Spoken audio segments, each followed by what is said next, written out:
ఏ academy మీద depend అవ్వకుండా తన ఓన్ ప్రిపరేషన్లో డూస్ అండ్ డోంట్స్ మీకు అందరికీ చాలా బాగా యూజ్ అవుతుందని నేను అనుకుంటున్నాను.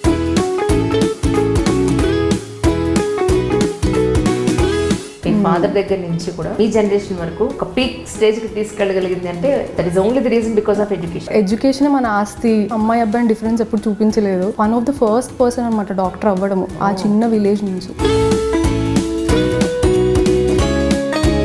చిన్న టౌన్లో ఉన్న స్కూలింగ్ అంతా బాగాలేకపోయినా కూడా ఎక్కడున్నా షైన్ అవ్వాలి, ఇంకా బాగా చదవాలి అనేది ఉండే. ఇన్ జనరల్లీ ట్రైబ్స్లో మీరు చూసినట్టయితే అమ్మాయిల లైఫ్ ఎలా ఉంటుంది? చిన్న చిన్న న్యూస్లో అట్లా వచ్చినప్పుడు కూడా నేను విన్నది ఏంటంటే చాలా మంది అసలు అమ్మాయిలు స్పెసిఫిక్గా, సో అదొక్కటి నాకు కొంచెం బాధ అనిపించేది. మీ ఓన్ ప్రిపరేషన్ అన్నారు, ఎలా ప్రిపేర్ అయ్యారు? ఐ థింక్ ఈ టైమ్స్లో own preparation is very easy అనిపించింది అప్పట్లో కంటే. ఎందుకు అంటే అదే కోచింగ్ లేకుండా అంటే ఎంత కష్టమో అని. ఎందుకంటే ఇప్పుడు ఢిల్లీలో కోచింగ్స్ ఇట్లా లక్షలు ఉన్నాయి. మీ బుక్ లిస్ట్ ఒకసారి నాకోసం చెప్తారు? స్పెషల్గా ప్రిలిమ్స్ చాలా డిఫికల్ట్ అయిపోతుంది. ఇయర్కి కట్ ఆఫ్ కూడా ఇట్లా దగ్గరలో మిస్ అవుతుంది. స్టార్టింగ్ కొంచెం డిఫికల్ట్ అయింది అర్థం చేసుకోవడానికి, బట్ ఒక్కసారి అర్థం చేసుకుంటే ఈజీగా అనిపించింది. ఓన్గా ప్రిపేర్ అయ్యే ఆస్పిరెంట్స్కి డూస్ అండ్ డోంట్స్ అని అంటే ఏం చెప్తారు? ఐ థింక్ కోచింగ్ లేకుండా ప్రిపేర్ అవుదాం అనుకున్నప్పుడు ఫస్ట్ స్టెప్ ఏంటంటే మనకి ఇక్కడికి వచ్చేసరికి ఏంటంటే మన ఓన్ సెల్ఫ్ డిసిప్లిన్ అనేది ఇంపార్టెంట్. ఇందులో డోంట్ ఏంటిది అంటే థింగ్స్ ఆన్ వన్ ప్లేట్ అయిపోయేసరికి ఏది అవ్వకుండా అవుతుంది. Armed force head quarters from Delhi అని అనగానే వర్క్ చేస్తుంది. అండ్ అక్కడ కూడా మళ్ళీ సివిల్ అడ్మినిస్ట్రేషన్ సెటప్ అనమాట. 10 years బ్యాక్ ఒక మిలిటరీ హాస్పిటల్లో ఒక అతను చనిపోయారు. అండ్ ఏదో రూల్స్ కూడా ఎవరో పాటించకపోవడం ఏదో అలా వల్ల అవ్వలేదు. నేను వెళ్ళినప్పుడు అప్పుడు నాకు అనిపించింది ఓకే జాబ్ సాటిస్ఫాక్షన్ అంటే ఇదేనేమో, so this is something that I find my joy అని.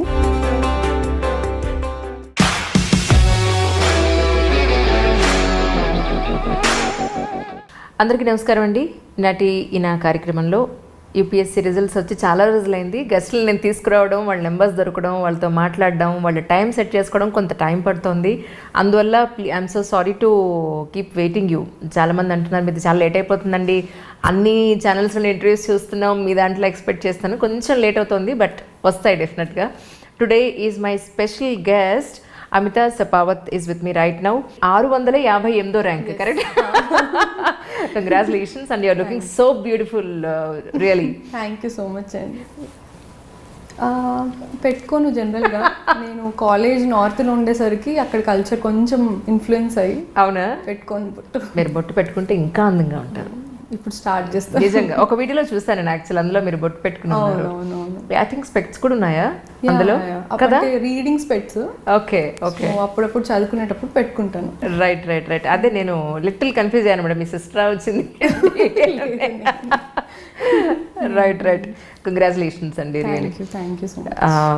మీ యూపీఎస్సీ జర్నీ తెలుసుకోబోయే ముందు ఒక్కసారి మీ నేటివ్ ప్లేస్ అండ్ మీ ఫ్యామిలీ గురించి, అమ్మ నాన్న సిబ్లింగ్ గురించి. సో నేను మొత్తం పుట్టింది మహబూబాబాద్ డిస్ట్రిక్ట్లో అండ్ అక్కడే పెరిగాను. దాని తర్వాత స్కూలింగ్ అదంతా వచ్చేసి హైదరాబాద్లో చేశాను అండ్ గుడివాడలో చేశాను, ఆంధ్రాలో. అండ్ ఫాదర్ వచ్చేసి డాక్టర్, అక్కడే మహబూబాబాద్ డిస్ట్రిక్ట్లో paediatrician. Mother housewife. Sister ఉంది, సిస్టర్ కూడా డాక్టర్. అండ్ జీజు బావ ఏమో ఐఏఎస్ ఆఫీసర్. అండ్ తర్వాత తమ్ముడు ఉన్నాడు, ఎన్ఐటి క్యాలికట్లో గ్రాడ్యుయేషన్ కంప్లీట్ అయ్యి టోటల్ వెల్ ఎడ్యుకేటెడ్ ఫ్యామిలీ అన్నమాట. తమ్ముడు కూడా ప్రిపేర్ అవుదామని చూస్తున్నాడు ఇప్పుడు యూపీఎస్సీ రూట్లో. Right right. అంటే నేను అనుకున్నది ఏంటంటే మీ సిస్టర్ వాళ్ళ హస్బెండ్ ఎవరైతే ఉన్నారో ఆయన ఇన్స్పిరేషన్తోనే మీరు ప్రిపరేషన్ స్టార్ట్ చేశారా? Is it like? అంటే కొంచెం ఉండే, దానికంటే ముందే నేను అనుకున్నాను చేద్దాము అని, పర్సనల్గా నా జర్నీ ప్రకారం బేస్డ్ పైన. అండ్ అదే టైంకి ఇట్లా అక్కది బావది పెళ్ళి ఆ టైంలో అయినప్పుడు మనం క్లోజ్ క్వార్టర్స్లో ఇంటరాక్ట్ అయినప్పుడు అది వేరే ఉంటుంది కదా. సో అట్లా మాట్లాడినప్పుడు హ్యూజ్ ఇన్స్పిరేషన్ అది ఉండే. అప్పుడు ఓకే ఇటువైపు వెళ్ళొచ్చు, పాసిబులే అన్న ఒక ఫీలింగ్ వచ్చింది. సో అలా స్టార్ట్ చేశాను. కానీ మీరు అంటే బేసికలీ మహబూబ్ నగర్ అనే ఏరియా ట్రైబల్ అని చెప్పి న్యూస్లో నేను చాలాసార్లు చూడడం జరిగింది. మీ ఇంటర్వ్యూలో కూడా ఒక ట్రైబల్ నుంచి వచ్చిన అమ్మాయి సివిల్ సర్వెంట్ అయింది అని చెప్పని చూపించడం జరిగింది. Really proud about it you know. కాకపోతే నాకు అనిపించింది ఏంటంటే పర్సనలీ యాజ్ అ జర్నలిస్ట్, ఏ కమ్యూనిటీలో పుట్టినా ఆర్థికంగా ఎంత వెనుకబడి ఉన్నా చదువు అనే ఒక ఆయుధం ఒక మనిషిని ఒక అట్టడుగు స్థాయి నుంచి ఒక పీక్ లెవెల్కి తీసుకెళ్ళగలిగే ఒక గొప్ప వెపన్లా నాకు కనిపిస్తాను మిమ్మల్ని చూసిన తర్వాత.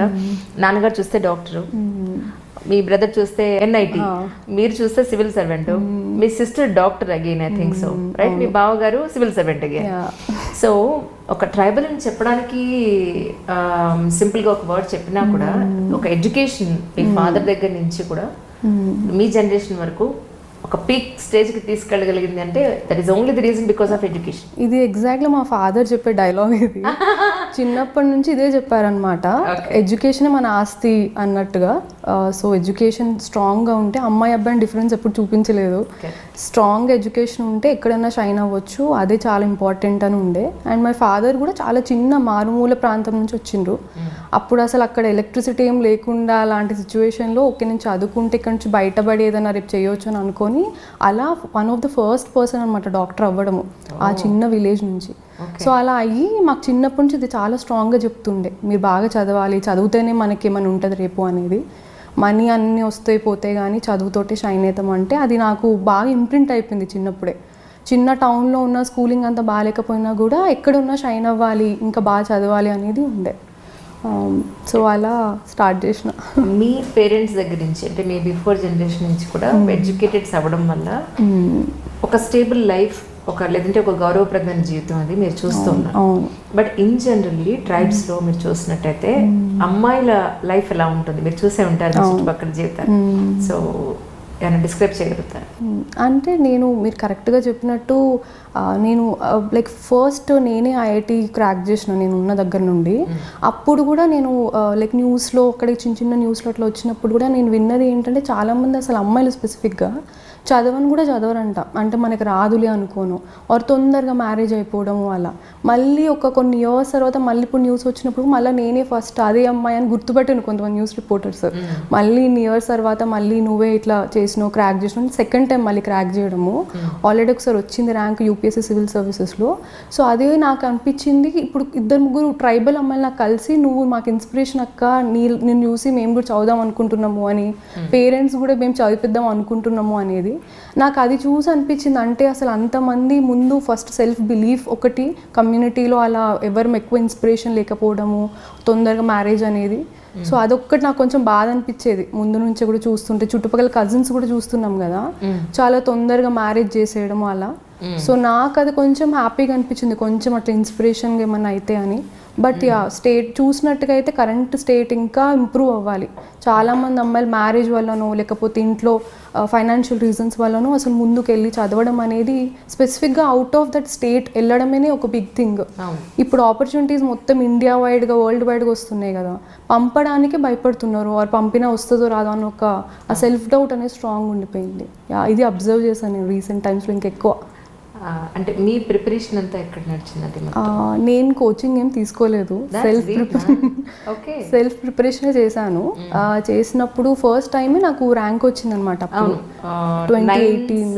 975 ర్యాంక్ వచ్చింది. సో 2018లో ర్యాంక్ వచ్చినప్పుడు ఓకే నేను అంటే ఏం ప్రిపేర్ నాకు కరెంట్ అఫైర్స్ కానీ లేకపోతే సిలబస్ కానీ ఎక్కువ ఐడియా లేకుండే. చిన్నప్పటి నుంచి కూడా ఎప్పుడు కూడా UPSC వైపు వెళ్ళాలని డ్రీమ్ కూడా ఏం లేకుండే అనమాట. మరి ఎలా, హౌ కమ్? యాక్చువల్లీ కాలేజ్లో ఉన్నప్పుడు ఏమైందంటే సైబర్ బుల్లింగ్ అనేది ఒకటి నేను ఫేస్ చేశాను, అండ్ చుట్టుపక్కల 2-3 అమ్మాయిలు కూడా ఫేస్ చేయడం చూసిన. అప్పట్లో ఫేస్బుక్ ఇవన్నీ చాలా అప్పుడిప్పుడే స్టార్ట్ అవుతున్నాయి. సో అవన్నీ కాలేజ్లో ఉన్నప్పుడు ఇవన్నీ ఫేస్ చేసినప్పుడు ఏమైందంటే నాకు ఒక సెన్సిటివిటీ అనేది డెవలప్ అయింది. ఓకే అంటే ఇట్లాంటి ఇష్యూస్ అవుతున్నాయి అనేది, స్పెషల్గా ఉమెన్ ఇష్యూస్ పైన నాకు చాలా సెన్సిటివిటీ డెవలప్ అయింది, ఎంపతి లెవెల్స్ అలా. అండ్ అప్పుడు నేను ఇంటర్న్షిప్లో అందరు ప్రైవేట్ కంపెనీస్లో ఇంటర్న్షిప్ చేస్తుంటే 3rd ఇయర్ తర్వాత నేను NGOస్తో వర్క్ చేశాను అనమాట. ఉమెన్ ఎంపవర్మెంట్ ప్రాజెక్ట్స్ పైన అండ్ స్పెషల్ చిల్డ్రన్ ప్రాజెక్ట్స్ పైన. అప్పుడు నాకు ఈ సోషల్ సెక్టర్ ఏరియాస్లో అయితే నాకు ఒక సాటిస్ఫాక్షన్ ఉంది, మేబీ ఇందులో పర్సూ చేస్తే బాగుంటుంది అనేది ఒక ఇట్లా సీడ్ సో అయింది. అండ్ దాని తర్వాత మా బావని కలవడము అండ్ ఆల్సో ఆల్సో కొంతమంది ఐఏఎస్ ఐపీఎస్ ఆఫీసర్స్ని కలిసినప్పుడు ఆ ఇన్స్పిరేషన్ ఇంకా ఫర్దర్గా వెళ్ళి ఒక్కసారి మేబీ ట్రై చేద్దాము అని సెల్ఫ్గా ప్రిపేర్ అయ్యి ఫస్ట్ టైం ర్యాంక్ వస్తే కాన్ఫిడెన్స్ వచ్చింది. ఓకే అంటే మనం ప్రిపేర్ అయితే వస్తుంది మంచిగా అని ఒక కాన్ఫిడెన్స్ వస్తే అలా కంటిన్యూ చేశాను అనమాట. ఇట్లా కాలేజ్లో ఉన్న ఎక్స్పీరియన్సెస్ బేస్డ్ పైన నాకు ఇట్లా ఎన్జిఓస్లో మళ్ళీ ఇంటర్న్షిప్ చేయడం వల్ల నాకు అనిపించింది అనమాట, ఓకే సోషల్ సెక్టార్ ఏరియాస్లో అయితే నాకు జాబ్ సాటిస్ఫాక్షన్ ఉంటుందేమో అని. అప్పుడు లక్కీగా అదే టైంలో మా అక్కకి పెళ్ళి అవ్వడం వల్ల సో మా బావతో ఇంకా ఇంట్రాక్షన్ అవుతూ వర్క్ కూడా చూస్తుండే నేను అప్పటికే, ఎట్లా పబ్లిక్ అడ్మినిస్ట్రేషన్లో ఎట్లా చేయొచ్చు, సివిల్ సర్వెంట్ ఎన్ని ఆపర్చునిటీస్ ఉంటాయని. సో అలా చూసి ఇన్స్పైర్ అయ్యి మనం ఇద్దాము అని ఫస్ట్ అటెంప్ట్లో మళ్ళీ వితౌట్ కోచింగ్ క్లియర్ అయ్యి ర్యాంక్ వస్తే అది ఇంకో కాన్ఫిడెన్స్ వచ్చింది, ఓకే మనం అట్లా ప్రిపేర్ అవ్వచ్చు అని. అండ్ అప్పుడు ఆర్మ్డ్ ఫోర్సెస్ హెడ్ క్వార్టర్స్లో జాబ్ వచ్చింది అనమాట, మినిస్ట్రీ ఆఫ్ డిఫెన్స్లో. ఇంకా చేస్తూనే ఉన్నాను. సో అది చేస్తున్నప్పుడు I think ministry of defence అంటే మనకి ఇప్పుడు ఆర్మీ నేవీ వీళ్ళతో వర్క్ చేసినప్పుడు అది వేరే ప్రైడ్ జాబ్లో. నాకు ఎంత హ్యాపీగా అనిపిస్తుంది అంటే armed force head quarters from Delhi అని అనగానే వర్క్ చేస్తుంది అది సో అసలు అది వేరే ఎక్స్పీరియన్స్ కంప్లీట్లీ. అండ్ అంత యంగ్ ఏజ్లో అట్లా ఎక్స్పీరియన్స్ రావడం కూడా మంచిగా అనిపించింది. అండ్ అక్కడ కూడా మళ్ళీ సివిల్ అడ్మినిస్ట్రేషన్ సెటప్ అనమాట. సో అక్కడ కూడా కొన్ని జాబ్ సాటిస్ఫాక్షన్ మూమెంట్స్ అయినాయి కంపాషన్ ఎంప్లాయ్మెంట్లో. ఒక చిన్న ఎగ్జాంపుల్ చూస్తే 10 years బ్యాక్ ఒక మిలిటరీ హాస్పిటల్లో ఒక అతను చనిపోయారు. సో కంపాషన్ ఎంప్లాయ్మెంట్ కింద ఏంటంటే వాళ్ళ ఫ్యామిలీ మెంబర్స్ ఎవరికైనా జాబ్ ఎవరికైనా ఇవ్వచ్చు. సమ్ ఏదో టెక్నికల్ ఇష్యూ వల్ల వాళ్ళకి ఇవ్వలేదన్నమాట జాబ్. అండ్ ఏదో రూల్స్ కూడా ఎవరో పాటించకపోవడం ఏదో అలా వల్ల అవ్వలేదు. నేను వెళ్ళినప్పుడు నేను టక్క ఏమన్నా చిన్న ఏమన్నా ఉంటే టక్క డెసిషన్ తీసుకున్నా 2 hours. మా బాస్ కూడా ఇంప్రెస్ అయిపోయాడు ఇంత క్విక్గా డెసిషన్ తీసుకున్నామని. సో కేరళలో ఉంటారన్నమాట ఫ్యామిలీ. నా పాటికి నేను డెసిషన్ తీసుకున్నా, అయిపోయింది. I was happy. 1 week అయిపోయిన తర్వాత ఎవరు వచ్చిండ్రు కలవడానికి. సో ఫ్యామిలీ, చిన్న ఫ్యామిలీ దేకేమో ఆల్ ద వే కేరళ నుండి నన్ను కలిసి థ్యాంక్ యూ చెప్పడానికి. అప్పుడు నాకు అనిపించింది ఓకే జాబ్ సాటిస్ఫాక్షన్ అంటే ఇదేనేమో, so this is something that I find my joy అని. అప్పుడు కోవిడ్ అదంతా స్టార్ట్ అయింది. సో ఇంటికి వచ్చి మళ్ళీ ఇంకోసారి ప్రిపేర్ అయ్యి ఇంకొక బెటర్ సర్వీస్ కోసం ప్రిపేర్ అవుదాము అని మళ్ళీ రాస్తే లక్కీగా ఈసారి మళ్ళీ ర్యాంక్ వచ్చింది. రియలీ ఆస్పిరెంట్స్ అందరూ చాలామంది అనుకుంటుంటారు కోచింగ్ తీసుకుంటే పర్టికులర్ ప్లేస్లోనే కోచింగ్ తీసుకుంటే మనం సాధిస్తామని. కాదు, మనలో ఉన్న ఫైర్, మనలో ఉన్న ఒక ఎయిమ్, మనలో ఉన్న ఒక కసి పట్టుదల తను ఓన్గా ప్రిపేర్ అయింది. ఫస్ట్ టైమే మీరు సాధించారు కదండి. అంటే నాకన్నా చిన్నవరకు ప్రిపేర్ అయింది అనేసి అనేమనుకోవద్దు, అయ్యారు. ఫస్ట్ అటెంప్ట్లోనే 975 ర్యాంక్ సాధించి ఆర్మ్డ్ ఫోర్స్ హెడ్ క్వార్టర్స్ ఢిల్లీలో వర్క్ చేస్తున్నారు. రియలీ సో అసలు ఎంత ప్రౌడ్గా ఉందంటే నాకు. డిఫెన్స్లో వర్క్ చేయడం అంటే ఏం మాటలా, చాలా తక్కువ మంది మళ్ళీ ఉమెన్ నేను అక్కడ చూసాను. వెరీ మేల్ డామినేటెడ్ జాబ్ అది. So I felt so happy. Even అక్కడ ఉన్న కూడా వెరీ సపోర్టివ్గా ఉండే ఆర్గనైజేషన్ కూడా. So they were very happy అట్లా అమ్మాయి అని. ఈవెన్ ఇప్పుడు మొన్న ర్యాంక్ వచ్చిందని చెప్తే నాకంటే ఎక్కువ ఆర్గనైజేషన్ ఉన్న వాళ్ళు లెఫ్టినెంట్ కల్నల్ బ్రిగేడియర్ ఉంటారు కదా, వాళ్ళు they were very very happy అసలు ఇట్లా వచ్చిందని. సో వెరీ గుడ్ ఫేర్వెల్ టైప్లో కూడా ప్లాన్ చేసిండ్రు. సో సెకండ్ అటెంప్ట్ నేను 2020లో ఇచ్చాను. అప్పుడు ప్రిలిమ్స్ నాకు 0.38 మార్క్స్తో కట్ ఆఫ్తో క్లియర్ అవ్వలేదు. థర్డ్ అటెంప్ట్ 658 ర్యాంక్ వచ్చింది. ఆల్మోస్ట్ 300 ర్యాంక్ పైకి వచ్చింది అప్పటికి. అవును, మళ్ళీ సేమ్ వితౌట్ కోచింగ్ ఏం లేకుండా ఎలా అంటే మీ ఓన్ ప్రిపరేషన్ అన్నారు. అవును, సో ఎలా ప్రిపేర్ అయ్యారు? ఐ థింక్ ఈ టైమ్స్లో own preparation is very easy అనిపించింది అప్పట్లో కంటే. ఎందుకు అంటే ఫస్ట్ ఆఫ్ ఆల్ ఇంకా కోవిడ్ వల్ల ఇంకా ఈజీ అయింది. అన్నీ ఆన్లైన్ అయిపోయినాయి. ఆన్లైన్ టెస్ట్ సిరీస్ అయిపోయింది. మెటీరియల్స్ కూడా అన్ని ఒక స్టాండర్డ్ మెటీరియల్స్ అనేది దొరుకుతున్నాయి. సో అలా నేను ఫస్ట్ ఆఫ్ ఆల్ ఒక స్టాండర్డ్ బుక్ లిస్ట్ అనేది ఒకటి తీసేసుకున్నాను.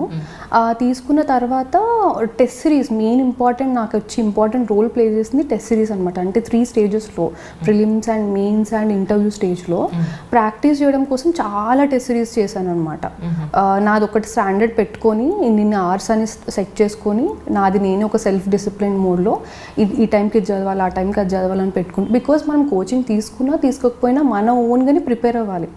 ఎంత మనం కోచింగ్ పెద్ద దగ్గర తీసుకున్నా కూడా నేను ఇది చాలా ఈ ఇయర్ ఎస్పెషల్లీ 2022లో నాకు వచ్చిన ఇంటర్వ్యూస్ వచ్చిన ప్రతి ఒక్కళ్ళు కూడా self preparation is most important. మనం ఎంత అకాడమీలో మనం తీసుకున్నా కూడా అది ఇండివిజువల్ గా ప్రతి ఒక్కళ్ళని కాన్సన్ట్రేట్ చేసి నీ మిస్టేక్స్ ఏంటి, నీ స్ట్రెంగ్స్ ఏంటి, నీ మైనస్ ఏంటి, ఇవన్నీ చెప్పేంత గుర్తించేంత అవకాశం చాలా తక్కువ ఉంటుంది. సో మనల్ని మనం అసెస్ చేసుకుంటూ, మనల్ని మనం మార్చుకుంటూ, మనకి మనమే మార్కులు వేసుకుంటూ, మనమే తిట్టుకుంటూ, అదే జర్నీ అసలు అది.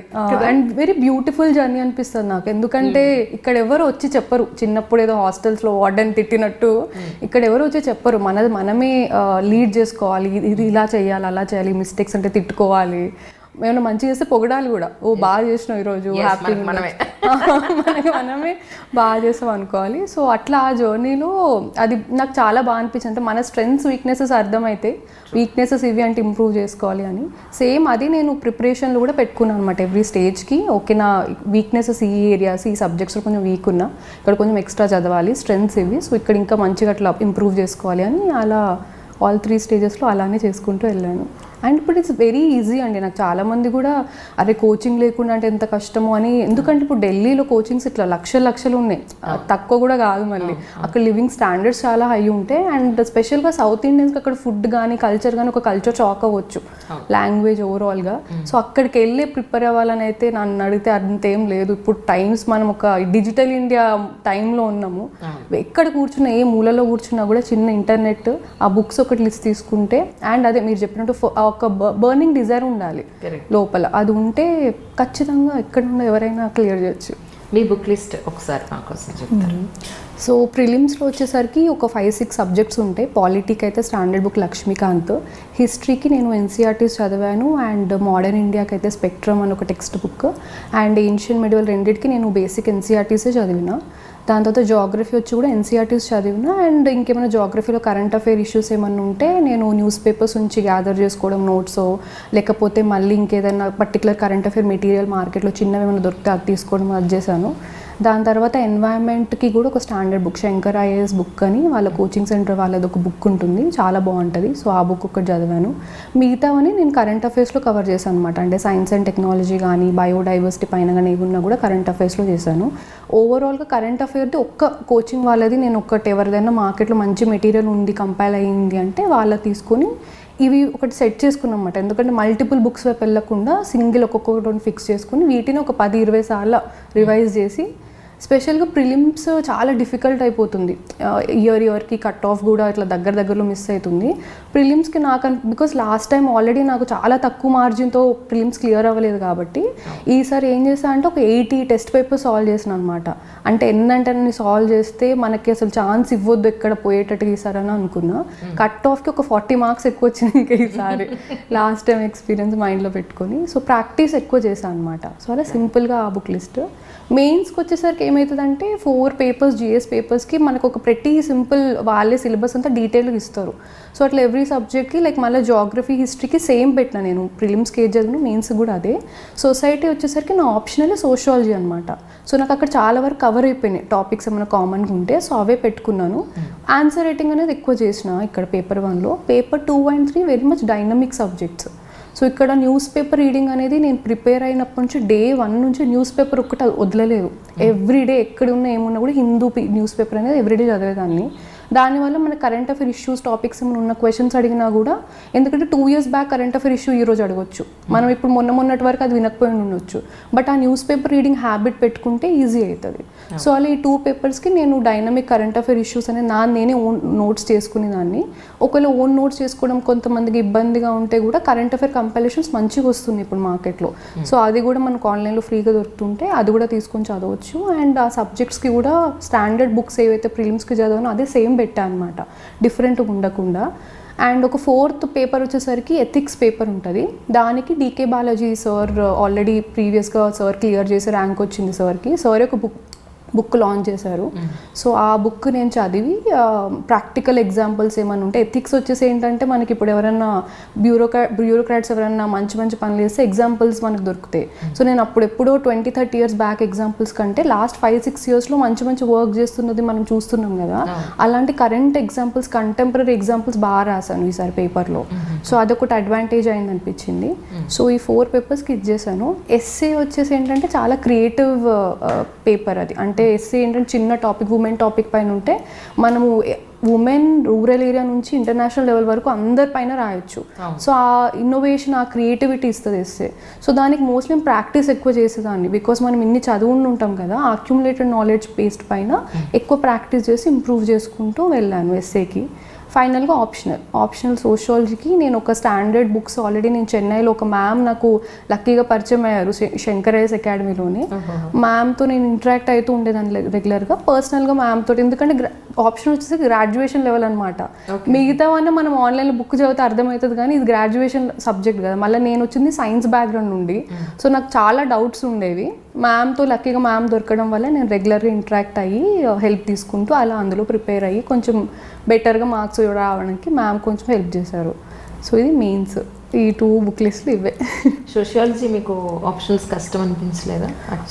నాకేంటంటే స్టార్టింగ్లో బికాజ్ నాకు మీకు చెప్పినట్టు ఎన్జిఓ ఆ బ్యాక్గ్రౌండ్లో నాకు మంచిగా అనిపించింది కాబట్టి నేను ఆప్షనల్ సెలెక్ట్ చేసుకునేటప్పుడే సోషియాలజీ ఏంటంటే సొసైటీ గురించి చదవడము, డిఫరెంట్ ఇష్యూస్ పైన డిఫరెంట్ పర్స్పెక్టివ్స్లో. మన అందరికీ ఒక ఇష్యూ ఉంటే ఒక పర్స్పెక్టివ్ ఉంటుంది, ఇది రైట్ ఇది రాంగ్ అని. సోషియాలజీకి వచ్చేసరికి ఏంటంటే మనం మల్టిపుల్ పర్స్పెక్టివ్స్ చదివి మన ఓన్ ఒపీనియన్ ఫామ్ చేసుకుంటాం. అది నాకు చాలా ఇంట్రెస్టింగ్ అనిపించింది. సో అలా నేను సోషియాలజీ ఒక ఇంట్రెస్ట్ డెవలప్ అవడం వల్ల ప్రాబ్లం ఒక ప్యాషన్తో చదివిన. అండ్ ఆల్సో నాకు ఇప్పటికి ఒక మ్యామ్ ఇలా హెల్ప్ తీసుకునేసరికి ఏమైందంటే నేను ఇటు అటు ఉరకలేదు. ఒక మ్యామ్ని ఆమె బ్లైండ్గా ఫాలో అయినా ఇలా అని అంటే నేను అదే ఫాలో అయ్యి, ఆ మ్యామ్ కూడా సింపుల్ స్టాండర్డ్ బుక్స్ చెప్పేది, అది కూడా నేను ఒక వేవ్ లెంత్ మ్యాచ్ చేసుకున్నాను అనమాట. ఇప్పుడు మనకు మ్యామే ఒక 10 ఇది చదవాలి అది చదవాలి ఉంటే మళ్ళీ కన్ఫ్యూజ్డ్ ఉంటుంది కదా. ఓకే, నేను ఆలోచిస్తున్నట్టే మ్యామ్ కూడా ఆలోచిస్తున్నారు అని మ్యామ్తో ఇంటరాక్ట్ అయితే అలా నాకు స్టార్టింగ్ కొంచెం డిఫికల్ట్ అయింది అర్థం చేసుకోవడానికి. బట్ ఒక్కసారి అర్థం చేసుకుంటే ఈజీగా అనిపించింది. ఇన్ఫ్యాక్ట్ నా ఫస్ట్ టైం ర్యాంక్ రావడానికి రీజన్ ఆప్షనల్లో హై మార్క్స్ వచ్చినాయి. ఈసారి కొంచెం ఆప్షన్లో తగ్గినాయి బికాజ్ సోషియాలజీ ఓవరాల్గానే మార్క్స్ తగ్గినాయి. బట్ అదర్వైజ్ ఇంట్రెస్ట్ వైజ్గా బాగుంటే ఒక్కసారి పిక్ చేసుకుంటే మంచిగా అనిపించింది సబ్జెక్ట్ నాకు. రైట్. సో ఓన్గా ప్రిపేర్ అయ్యే ఆస్పిరెంట్స్కి డూస్ అండ్ డోంట్స్ అనండి, లేకపోతే కొన్ని క్యూ పాయింట్స్ అనండి, కొన్ని టిప్స్ అనండి, ఏం చెప్తారు? ఐ థింక్ కోచింగ్ లేకుండా ప్రిపేర్ అవుదాం అనుకున్నప్పుడు ఫస్ట్ స్టెప్ ఏంటంటే మనకి సిలబస్ అనేది ఒకటి పెట్టుకోవాలి. అదే మన మెయిన్ గైడింగ్ థింగ్ అనమాట. సో మనకి ఒక స్టాండర్డ్ బుక్స్ అనేది ఫిక్స్ చేసుకోవాలి అండ్ ఆ భయం తీసేయాలి. అరే నేను అక్కడికి వెళ్ళలేదు, కోచింగ్కి వెళ్ళలేదు, ఇది వెళ్ళలేదు అదే లేదు, ఇది కూడా చదువుదాం అది కూడా చదువుదాం అనేది పెట్టుకోకుండా ఒక బిలీఫ్ పెట్టుకోవాలి. నేను ఒకటి లిస్ట్ ముందే మనం రీసెర్చ్ చేసేసుకోవాలి. ఒకవేళ అలా ఉంటే కూడా నెట్లో చూసి కొన్ని రివ్యూస్ చూసి, ఈసారి ఇప్పుడు మనకు టాపర్ వీడియోస్ చాలామంది ఉన్నాయి, చాలామంది ఎగ్జాంపుల్స్ ఉన్నాయి. ముందు మన వరకు ఒక 2-3 డేస్ కూర్చొని రీసెర్చ్ చేసి బుక్ లిస్ట్ అనేది ఫస్ట్ ఫిక్స్ చేసుకోవాలి.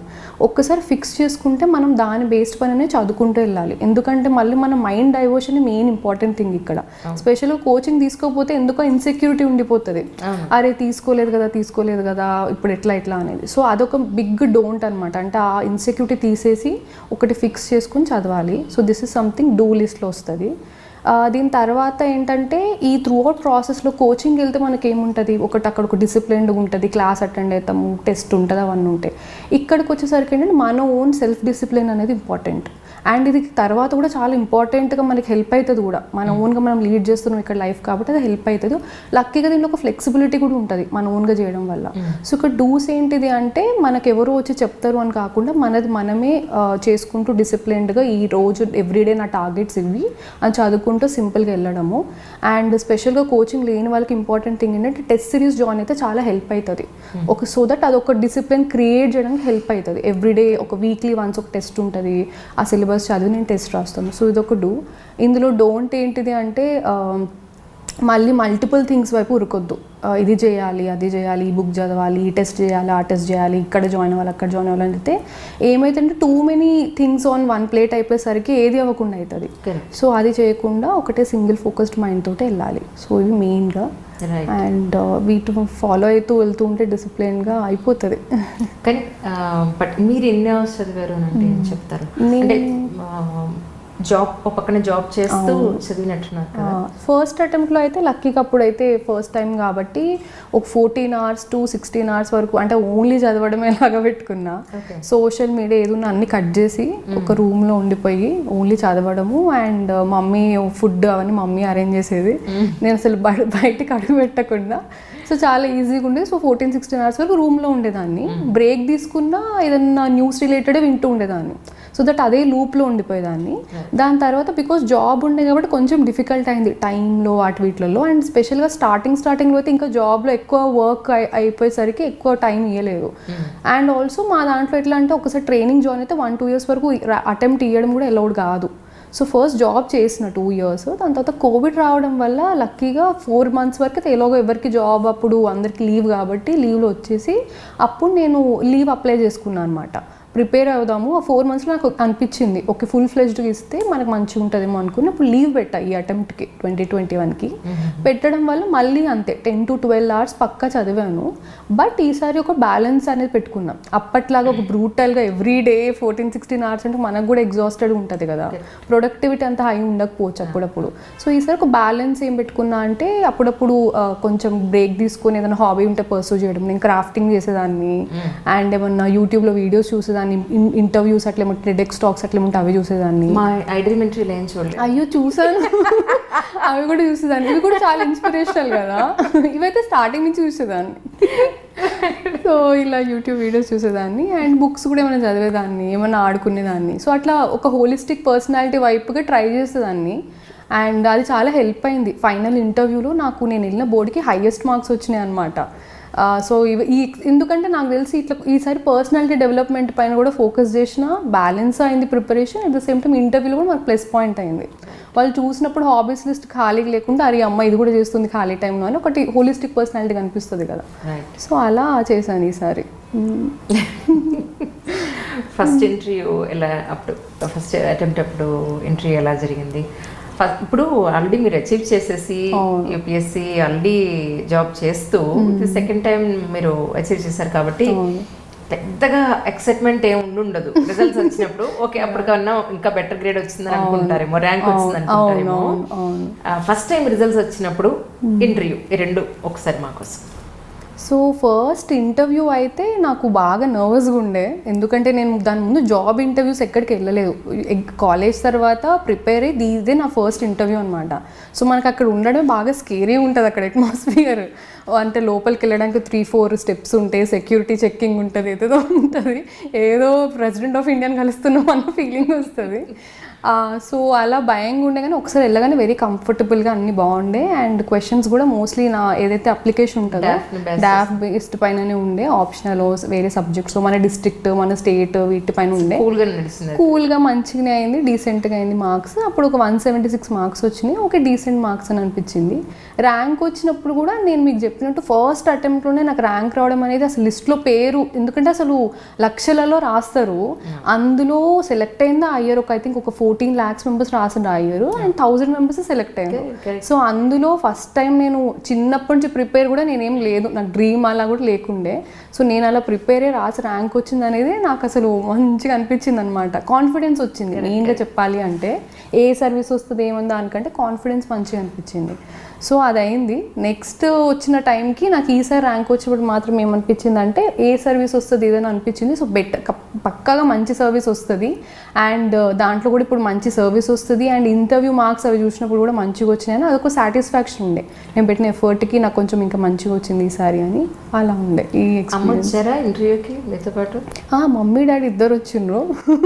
వాళ్ళిద్దరు ఒకటే సింపుల్ మంత్రం ఏంటంటే హ్యాపీగా ఉండు, హ్యాపీగా వెళ్ళు. మనకు తెలీదు ఎందుకంటే అన్సర్టెన్ బోర్డులు ఎట్లా ఇస్తారు ఏమో మనకు తెలియదు. వాళ్ళు ఎవరు కూడా మనల్ని తినడానికనే ఉండరు, అందరూ సపోర్టివ్గానే ఉంటారు.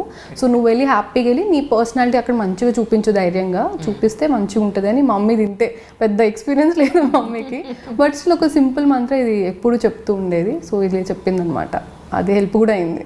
That's nice. వ్యూవర్స్ అందరికీ ఏంటంటే ఎస్పెషల్లీ ఈరోజు అమిత సపావతి గారి ఇంటర్వ్యూలో ఓన్గా ప్రిపరేషన్ ఏ అకాడమీ మీద డిపెండ్ అవ్వకుండా తన ఓన్ ప్రిపరేషన్లో డూస్ అండ్ డోంట్స్ మీకు అందరికీ చాలా బాగా యూజ్ అవుతుందని నేను అనుకుంటున్నాను, ఎస్పెషల్లీ ఈ ఇంటర్వ్యూ రియలీ. సో ఇప్పుడైతే ఎక్స్పెక్టెడ్ నెక్స్ట్ ఐఆర్ఎస్ వస్తుందేమో. ఐఆర్ఎస్ అనేది సో అది మూడే కదా అటెంప్ట్స్ అయ్యి ఇంకా ఇస్తున్నారా? అయితే నేను అదే అనుకుంటే ఇప్పుడు ట్రైనింగ్ స్టార్ట్ అవుతుంది.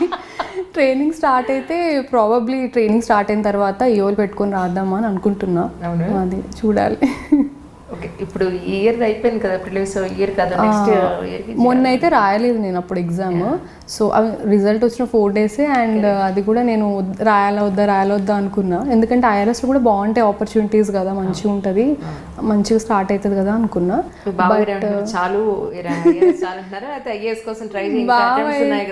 బావైతే దీనికి చాలా హ్యాపీగా ఉన్నారనమాట, మంచిగా వచ్చింది అది అని. నాకు వదిలేసి అనమాట, నీ పర్సనల్ చాయిస్, నీకేమనిపిస్తుందో చూడు. అండ్ ఇప్పుడు స్లోగా ఇంట్రాక్షన్స్లో ట్రైనింగ్లో చాలా ఐడియా వస్తుంది, సర్వీస్ ఎట్లుంటుంది ఏముంటుంది అండ్ నీకు కూడా అనిపిస్తుంది వెళ్ళాలా వద్దా అది అని. సో మెల్లగా నేను నా ఓన్ టైం తీసుకొని, టైం కూడా ఉంది కదా ట్రైనింగ్ తర్వాత.